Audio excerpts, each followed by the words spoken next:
இந்த உலகத்தை அல்லாஹு தஆலா அழகான முறையில் இயக்கிக் கொண்டிருக்கிறான். இந்த உலகத்தில் பிறந்த மனிதன்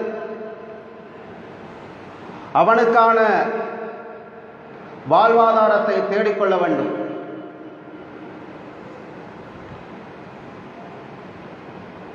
இந்த உலகத்தில் உழைக்கும் வர்க்கம் பாதிக்கப்பட்டு விடக்கூடாது என்பதற்காக வேண்டி இஸ்லாம் பல உரிமைகளை பேசியிருக்கிறது.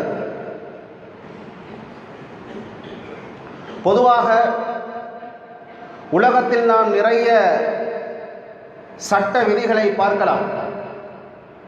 ஒவ்வொரு சட்டமும் ஒவ்வொரு விதமாக வகுக்கப்பட்டிருக்கும்.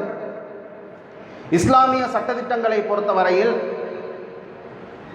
உலக சட்டங்கள் எப்படி அறிவியலை பின்புலமாக கொண்டு வகுக்கப்பட்டிருக்கிறதோ, இஸ்லாம் அறிவியலை மட்டும் வைத்து எந்த சட்ட விதிகளையும் வகுக்கவில்லை மனிதர்களுக்கிடையில்.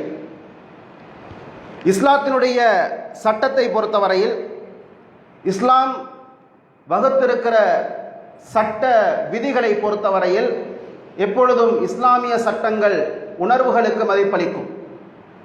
உணர்வுகளை மையப்படுத்தித்தான் இஸ்லாத்தினுடைய அனைத்து சட்டதிட்டங்களும் கட்டமைக்கப்பட்டிருக்கின்றன என்பதை நாம் புரிந்து கொள்ள வேண்டும். உதாரணத்திற்காக வேண்டி ஒருவர் இன்னொருவரை கொலை செய்து விடுகிறார் என்று வைத்துக் கொள்ளுங்கள். இஸ்லாத்தினுடைய தண்டனை சட்டம் என்ன சொல்லும் என்று சொன்னால், கொலைக்கு கொலை தீர்வு, கொலை செய்தவர் கொலை செய்யப்பட வேண்டும். இதுதான் இஸ்லாத்தினுடைய தண்டனை சட்ட விதி. இப்பொழுது அறிவியலாக யோசித்து பாருங்கள். உதாரணத்துக்காக வேண்டி அஹ்மத் முகமதை கொலை செய்து விடுகிறார். அஹ்மதும் கொலை செய்யப்பட வேண்டும் என்றிருந்தால் போன முகம்மதுடைய உயிர் திரும்பி வருமா என்று கேட்டால் வராது. ஆனால் கொலைக்கு கொலை என்கிற சட்டத்தை ஏன் இஸ்லாம் வைத்திருக்கிறது? இஸ்லாம் எப்பொழுதும் பாதிக்கப்பட்டவர்களுடைய இடத்திலிருந்து எல்லா பிரச்சனைகளையும் நோக்கும். இஸ்லாத்தினுடைய பார்வை இதுதான். பாதிக்கப்பட்ட கொலை செய்யப்பட்டவர்களுடைய குடும்பத்திடம் போய் கேளுங்கள், உங்களது தந்தையை இவர் கொலை செய்திருக்கிறார், என்ன சட்டத்தை கொடுக்க முடியும், நீங்கள் என்ன எதிர்பார்க்கிறீர்கள் என்று சொன்னால், மகனாக இருந்தால் எனது பாப்பாவை கொன்றவன் கொலை செய்யப்பட வேண்டும் என்கிற பதில் தான் வரும். காரணம், இஸ்லாம் உணர்வுகளுக்கு மதிப்பளிக்கிறது.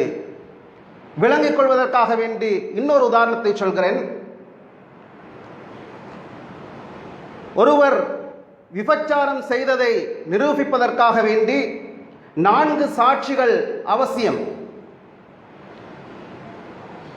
கணவர் மனைவியை காண்கிறார் விபச்சாரம் செய்வதை. இந்த நேரத்தில் இஸ்லாம் 4 கண்கண்ட சாட்சிகளை கொண்டு நிரூபிக்க வேண்டும் என்கிற சட்டத்தை சொல்லாது. இஸ்லாம் என்ன சொல்லும் என்று சொன்னால், அந்த கணவனுடைய சாட்சி 4 சாட்சிகளுக்கு சமன்.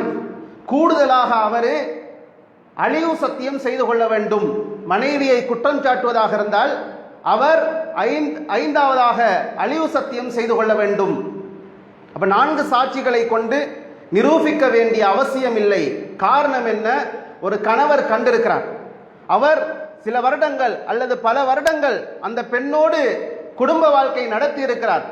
4 சாட்சிகளை கொண்டுதான் நிரூபிக்க வேண்டும். இல்லாவிட்டால் உங்களது முறையீடு செல்லுபடி ஆகாது என்கிற சட்டம் இருந்தால், நாளைக்கு அவர் அந்த பெண்ணோடு வாழுகின்ற பொழுது, அந்த முகத்தை பார்த்து வாழுகின்ற பொழுது என்ன நிலைமையில் அவர் இருப்பார், என்ன மன உளைச்சலுக்கு அவர் ஆளாகுவார்.